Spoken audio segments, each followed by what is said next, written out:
मैं नरेश कुमार जांगड़ा हंस वास्तु शक्ति चैनल की पाठशाला में आपका हार्दिक स्वागत करता हूँ। कमेंट लिखते हैं। किसी ने कहा, 1 साल पहले एक वास्तु शास्त्री के ऑफिस में मैं मिलने गया।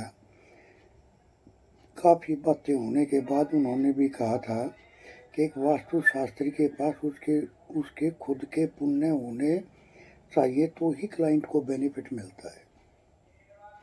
देखिए सर, हम सब यहाँ इंसान जो भी जीव है जो जन्म ले रहा है, उसने कुछ अच्छे करे कुछ बुरे करे, तब तो हम मृत्यु लोक में आ रहे हैं। और इस मृत्यु लोक में आने का कारण भी यही है, कुछ अच्छे और कुछ बुरे तो ही इंसान का जन्म मिला। जिसने थोड़े से अच्छे ज्यादा कर दिए, बुरे कम करे, वो ये लाइफ अच्छी बिता कर जाते। उनको मकान, जमीन, फ्लैट, प्लॉट जो भी मिलते हैं वो अच्छी क्वालिटी के मिलते हैं और उनमें वास्तु दोष भी नहीं होते, बहुत कम होते हैं। जैसे एक बड़े आदमी के घर पे जिसके ऊपर माँ लक्ष्मी का आशीर्वाद है, उनके घर पे दोष क्या होते हैं? मोटा मोटी उनके घर पे टॉयलेट ही गलत मिलती हैं बस, क्योंकि माँ लक्ष्मी का आशीर्वाद तो उनके ऊपर पहले से ही है। तो जैसे जिस हिसाब के कर्म होते हैं उसी हिसाब के मकान मिलते हैं। अब जिसने बुरे ज्यादा करे, अच्छे कम करे, तो अब कर्मों का काटना तो इसी मृत्यु लोक में है। और कर्मों को कटवाएगा कौन? कर्मों का भुगतान ईश्वर कैसे कराता है? ये जो 47 एनर्जियां होती हैं, इन्हीं के माध्यम से कर्मों का फैसला होता चलता है। ऑब्जेक्ट के माध्यम से, एक्टिविटी के माध्यम से, एंटी कलर के माध्यम से, बनावट के माध्यम से ये खेल चलता रहता है। एक जगह मैंने देखा कि उनके घर पे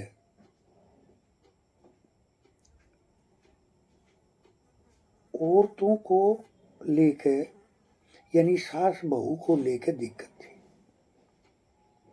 और कोई दिक्कत नहीं। बच्चे बड़ी पोस्टों पे, खुद बड़ी पोस्टों पे, तो पैसे की तो कोई दिक्कत है ही नहीं।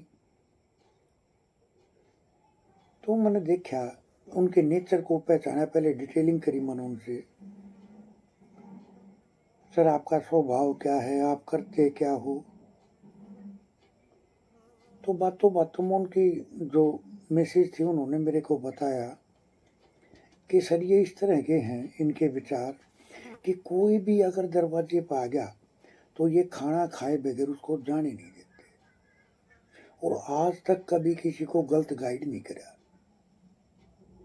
कभी किसी एक भी पैसे की रिश्वत नहीं ली, जबकि नौकरी ऐसी है कि ऊपर की कमाई बहुत हो जाए, लेकिन कभी नहीं करते।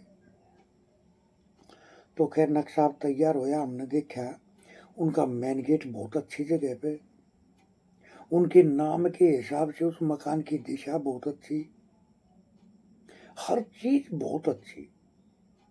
लेकिन कुदरत ने कुछ कर्म कटवाने थे, तो जो मिरर होता है, जो ड्रेसिंग टेबल होती है,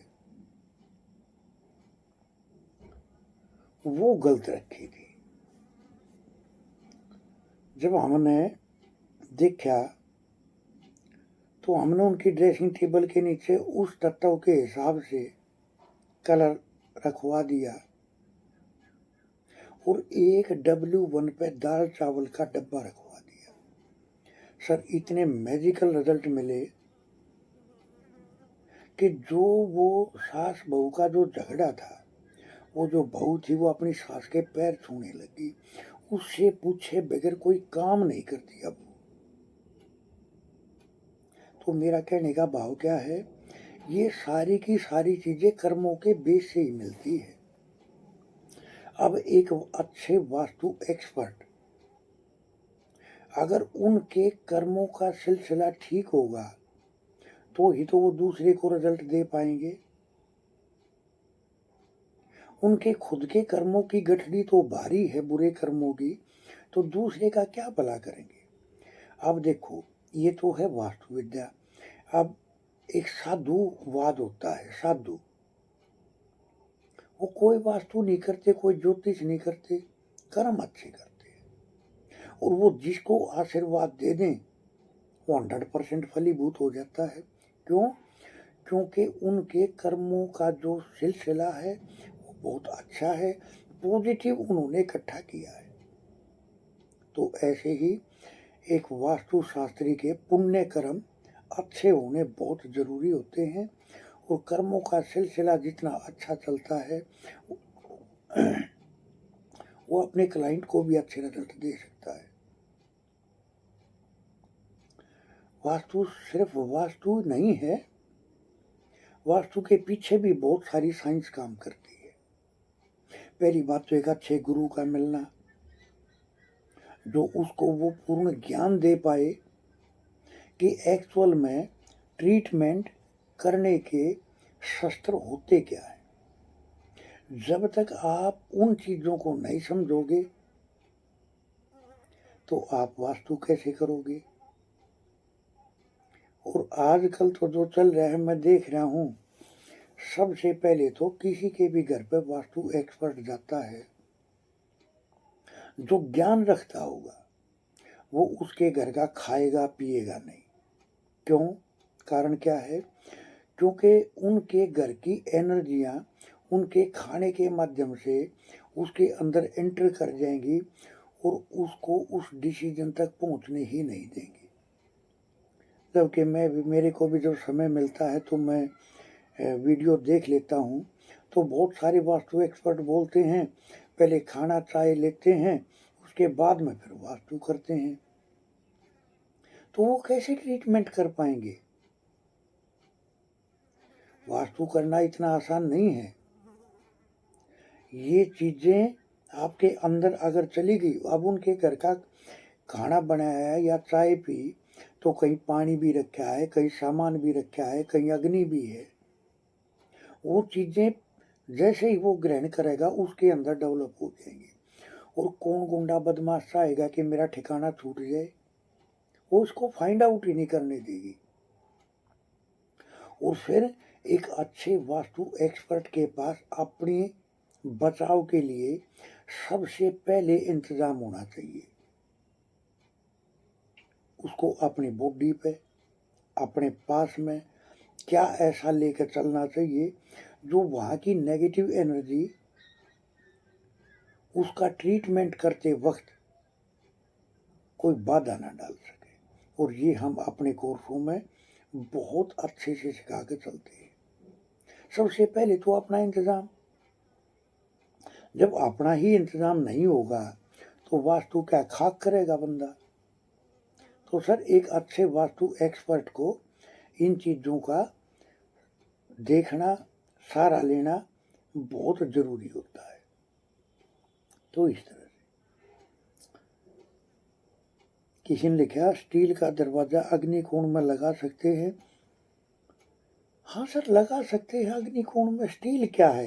एयर का पार्ट है, और अग्नि को कभी एयर नुकसान नहीं पहुंचाती। सर, जिसको जो तत्व पैदा करता है अपने बच्चे को कभी नुकसान नहीं पहुंचाता, कभी नहीं। तो स्टील का दरवाजा लगा सकते हैं। आगे इन्होंने क्या लिखा, कोपर, ब्रश, तांबा, इन सब का यूज कैसे करें, अच्छे से बताएं। ठीक है सर, अब इनका यूज करने का आपको समस्या क्या है? इनके तो हजारों तरह के यूज हैं। अब मेडिकल स्टोर पर दवाइयाँ रखी रहती, वो तो दवाइयों से भरा है। आपको कौन सी चाहिए वही तो उठा के देगा ना। आप ये थोड़ी पूछोगे मेडिकल स्टोर वाले से, सर सब दवाइयों को कैसे यूज करना है बताओ। सर, आपको कोई समस्या होगी तो उसका निवारण होता है। हर धातु का, हर ग्रह का, हर दिशा का एक अपना संबंध है, एक इनका जुड़ाव होता है। जैसे मैं आपको एक एग्जाम्पल देता हूँ। बताते हैं एनी में पूजा घर बनाना चाहिए। क्यों? क्योंकि एनी में ग्रह कौन है? बृहस्पति। तो बृहस्पति को बृहस्पति की जगह पे अगर स्थापित कर दिया जाए तो बृहस्पति बहुत अच्छे रिजल्ट देता है।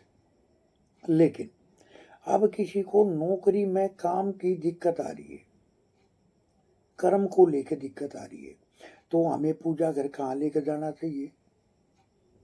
सर, अगर वेस्ट में पूजा घर बनाते हैं तो वेस्ट दिशा किसकी है? शनि की। हम लेकर किसको गए? बृहस्पति को। जब भी शनि के घर पे बृहस्पति जाता है तो काम धंधे को, नौकरी को लेकर समस्याएं दूर होनी शुरू हो जाती है और करीब 21 दिन के बाद में ही आपके सामने रिजल्ट होंगे। तो सर, बात यह है कि हम किस ग्रह को कहाँ लेकर जा रहे हैं, हमें चाहिए क्या, तब तो लेकर जाएंगे ना। ऐसे थोड़ी बेवजह से कहीं कुछ भी ले जाएंगे। ये तो मैंने एक एग्जाम्पल दिया है। और इस तरह से हम वास्तु को अपने कोर्सों में ऐसे पढ़ाते हैं कि आपको घटित क्या करना है, आप उसी तरह से उसका इस्तेमाल करो। सर, हर चीज किसी न किसी ग्रह से रिलेट करती है। जब तक आप उन चीजों को समझोगे नहीं तो फिर कैसे ट्रीटमेंट करोगे? ये पढ़ी पढ़ाई रटी रटाई बातों से काम नहीं चलता।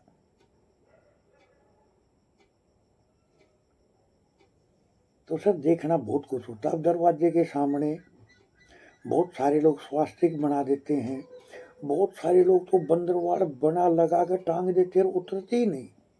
सर, आप देखना, उनके घर में अलगाव की पोजीशन मिलेगी, अलगाव होगा उनके घर में, मन मुटाव होगा, एक दूसरे से लिंक होकर नहीं चलेगा, डिप्रेशन टाइप समस्या होगी। सर, वास्तु के ये जो राज है ना, गहरे राज, सर इनको समझना ये एक अच्छे गुरु की देख रेख में ही मिलता है ये चीजें, वरना ये चीजें तो मिलती नहीं। आजकल तो जो यूट्यूब पर चल रहा है वो एक फॉर्मेलिटी पूरी करनी है। सर, ये जो डिग्री वाइज जो वास्तु देखते हैं उसके अंदर भी इतने गहरे गहरे राज होते हैं। जब तक आप उन पॉइंटों को नहीं समझोगे आप वास्तु कर ही नहीं पाओगे।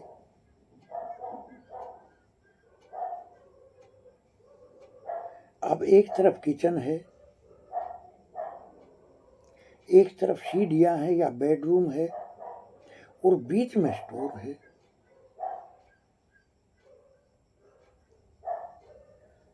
सर, ये कोर्सों के विषय हैं तो मैं ज़्यादा तो वीडियो को आगे नहीं बढ़ाऊंगा, पर बाकी कहने का मतलब है सर, वास्तु के राज बहुत गहरे गहरे होते हैं और बहुत सारे पॉइंट मैं अपनी वीडियो में डालता रहता हूँ।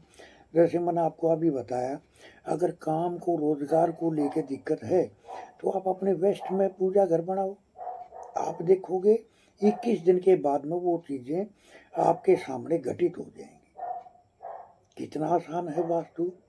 लेकिन एक अच्छे गुरु की देख रेख में ही सीखने के बाद में अगर हम अप्लाई करते हैं तो बहुत अच्छे रिजल्ट मिलते हैं। तो इस तरह से तो स्टील का दरवाजा आप लगा सकते हो, कोई दिक्कत नहीं किसी तरह की एससी में। और एससी के और कुछ पॉइंट हैं तो उनको अच्छे से समझना होगा, तब आप अपना करके चलते हो तो बहुत अच्छे बेनिफिट आपको मिलते हैं। इसलिए क्या ब्रह्म स्थान का फर्श थोड़ा सा ऊंचा उठा कर रखना चाहिए। हाँ सर, रख दोगे तो बहुत अच्छा रहेगा, जरा सा पता भी ना चले, देखने वाले को दिखाई भी ना दे कि ये ऊंचा है। वो फर्श में ही मिस्त्री लोग ढलान कर देते हैं या ऊंचा उठा देते हैं, वो आम आदमी पकड़ भी नहीं पाता इन चीजों को। तो इस तरह से किसी ने कहा सीढ़ियों को कवर करने के लिए मुमटी बनाते हैं, उसकी छत तो बाकी छत से ऊंची होती है, तो क्या वो दोष है? देखिए सर, अगर ये सीढ़ियां आपके नॉर्थ पार्ट में जल वाली दिशाओं में और अगर ये ऊंची होगी तो आपको काम को लेके, जीवन के नए नए अवसरों को लेके, बहन बुआ बेटी को लेके, दांतों को लेके, शत्रुता को लेके, कर्ज को लेके बहुत सारी दिक्कतें फेस करते हो आप। और अगर ये ईस्ट में होती है तो भी सर बहुत खतरनाक होता है, क्योंकि लास्ट छत की ऊंचाई या तो वेस्ट दिशा या साउथ दिशा, साउथ वेस्ट दिशा, यहाँ ऊंचाई होनी चाहिए। अगर मान लिया आपकी सीट या नॉर्थ में या ईस्ट में है तो आपको अपने घर के साउथ वेस्ट में एक उन जो आपने सीढ़ियों की जो ऊपर छत दी उसको ढकने के लिए जो मुमटी बनाई, उससे 1 फीट ऊंची छत आपको अपने घर के साउथ वेस्ट में एक कुछ न कुछ करके बनानी चाहिए, तो फिर ये दोष नहीं लगता। वरना तो ये दोष इतने खतरनाक होते हैं कि जिसका कोई ट्रीटमेंट नहीं होता। सर एक अच्छा वास्तु एक्सपर्ट डिटेलिंग करता है, जब तक डिटेलिंग नहीं करोगे। अब जैसे ईस्ट में अब मुमटी के ऊपर ही पानी की टंकी भी रख देते तो बच्चों की पढ़ाई को लेके दिक्कत। सर बहुत सारे सेक्टर हैं। खैर बच्चों की पढ़ाई से याद आया, अगर कोई बच्चा पढ़ाई में चल नहीं पा रहा हो या उसको अपनी पढ़ाई को लेके और भी ग्रोथ करनी हो तो उनको क्या करना चाहिए? सर्कल शेप की घड़ी लेनी चाहिए, सर्कल शेप की, और डायल कलर उसका येलो होना चाहिए और उसमें कंप्लीट नंबर होने चाहिए। जो बच्चे पढ़ाई में कमजोर हैं, सर्कल शेप की घड़ी,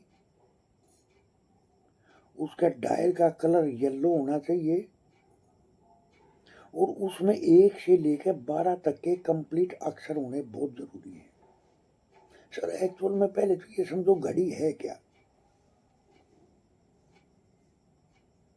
सर घड़ी है राहु, ये राहु को कंट्रोल करती है,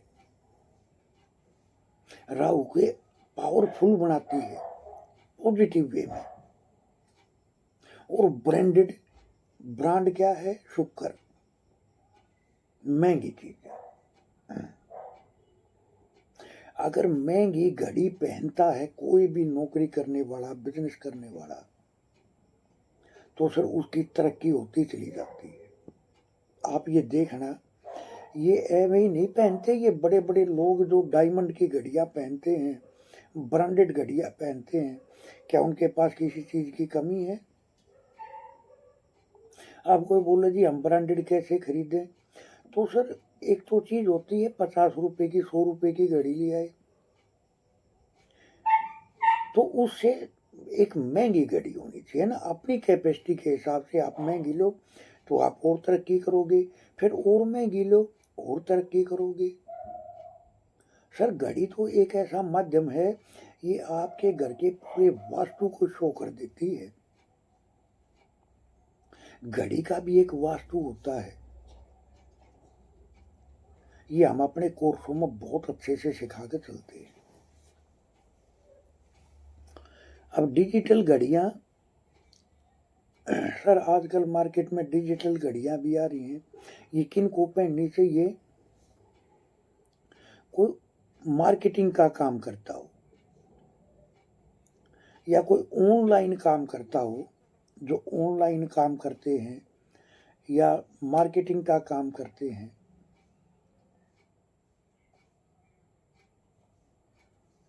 उनको डिजिटल घड़ियां बहुत अच्छे रिजल्ट देती है, बहुत अच्छे रिजल्ट देती है। आप देखना, जो अच्छा सेल्समैन होगा, मार्केटिंग करने वाला होगा, मैं वास्तु को लेके एक राज और खोलता हूं, जो आजकल के टाइम में पढ़ी पढ़ाई रटी रटाई बातें नहीं है। आप अपने मकान के अंदर खड़े हो जाओ, मेन गेट के पास, मेन गेट की तरफ मुंह करते हुए, जो आपके राइट हैंड में जितनी भी खिड़कियां है, जो पहली खिड़की है वो बड़ी संतान को दिखाती है, नर संतान को। जो उससे अगले वाली है वो उससे अगले वाले बेटे को दिखाती है, उससे छोटे को, उससे अगले वाली है उससे छोटे को। अब कोई बड़े बेटे को लेकर दिक्कत है तो आप देखोगे जो राइट हैंड वाली पहली खिड़की है, अगर वो टूटी फूटी है, आवाज़ करती है या वहाँ पर्दा डाल रखा है, आप देखोगे बड़े बेटे को जीवन में समस्याएं बहुत आएंगी। अगर लेफ्ट हैंड की जो पहली खिड़की वो बड़ी बेटी को दिखाती है, माँ को दिखाती है, अगर उसमें कोई दिक्कत है, उसका कांच टूट रहा है या उसमें दीमक लग रहा है या वो अच्छी तरह से खुल बंद नहीं रही या उसके कब्जे वगैरह में कोई दिक्कत आ रही, तो बड़ी बेटी को दिक्कत मिलेगी। सर वास्तु को हम इतनी डिटेलिंग से पढ़ाते हैं कि बंदे से कुछ छूटता नहीं है। आजकल कोट पैंट पहन के बैठ जाओ, दिखावा करो, अच्छे लग्जरी कमरे में वीडियो बना दो, यानी दिखावा जहाँ होता है ना वहाँ लोग दिखावे की तरफ ज़्यादा बढ़ते हैं। लेकिन मैं ये कहूँगा कि ज्ञान को तोलना चाहिए, ज्ञान कहाँ है, और ज्ञान के बारे में तब पता चलेगा जब आप उनके वीडियो को सुनते हो, और जो जो मैंने पॉइंट बताए आप देखना कितने गहरे पॉइंट हैं। इनमें वास्तु देखने की जरूरत ही नहीं है। अब आपने देख लिया भी राइट हैंड की पहली खिड़की जो है वो दिक्कत में है तो बड़ा बेटा दिक्कत में है। लेकिन आजकल के वास्तु एक्सपर्ट क्या खोजने लग जाएंगे, भाई दिशाओं को देखो कहाँ क्या इनबैलेंस है, उनको ये पता ही नहीं कि किस कारण से समस्या आ रही है। सर वास्तु को एक वास्तु होता है डायरेक्शन, है ना, डिग्री वाइज, और उनमें बहुत सारे पॉइंट तो ऐसे होते हैं जिनमें किसी डायरेक्शन की किसी डिग्री की जरूरत ही नहीं होती। सिर्फ मकान में घूमो और उसका 70% वास्तु बगैर नक्शे के ही पता चल जाएगा। ग्रहों का मिलान करो, जगह के इस्तेमाल को देखो, दोनों के ग्रह के कम्युनिकेशन को देखो, और सब कुछ आपके सामने है। सर वास्तु को बहुत डेप्थ में गहराई में पढ़ाया बताया समझाया जाता है, और हम इसके PDF देते हैं हर चीज के। एक छोटे से छोटे यानी डस्टबिन से लेकर, वो बोलते हैं ना पैर के नाखून से लेकर सर की चोटी तक, तो सर डस्टबिन से लेकर और देवताओं तक के PDF हम देते हैं। कंप्लीट हर चीज आ गई उसके अंदर, हर चीज का PDF। आपको जो जरूरत है वो खोलो देखो। अब जैसे एंट्री के बारे में आपको ज्यादा 1 या 2 लाइन में आपको देखने को मिलेगा, क्योंकि मेरे पास वे बच्चे भी कोर्स करते हैं जो पहले कई लाखों रुपए के कोर्स करके बैठते हैं मेरे पास। तो जब मैं देखता हूँ वो, मैं उनसे पूछता हूँ भाई इसके बारे में कितना तक दिया, तो सर 1 लाइन या 2 लाइन। सर इतनी डिटेलिंग में हर चीज के PDF बना रखे, जैसे एंट्री को ही ले लो, इतने डिटेलिंग में बना रखे कि जो हमने लिख दिया उससे अलग उसके घर पे कुछ चल नहीं रहा होगा। ये होती है गहन जानकारियां। तो इस तरह से हंस वास्तु शक्ति ये चैनल आप सबका है। लाइक करें, सब्सक्राइब करें, शेयर करें, कमेंट करें। वास्तु के एडमिशन ओपन है, सीखने वाले हमारे से संपर्क कर सकते हैं। किसी को अपनी कुंडली चेक करानी है, अपना मकान चेक कराना है, अपना नक्शा चेक कराना है, या नए जगह का नक्शा तैयार कराना है, तो आप हमारे से संपर्क कर सकते हैं। किसी को अपने 7 चक्रा चेक कराने हैं, देखो सर 7 चक्रा की कंप्लीट रिपोर्ट देते हैं, किस कारण से क्या समस्या आई, क्यों आई और इसका निवारण क्या है। तो इस तरह से थैंक यू, धन्यवाद, नमस्कार, जय हिंद, जय भारत।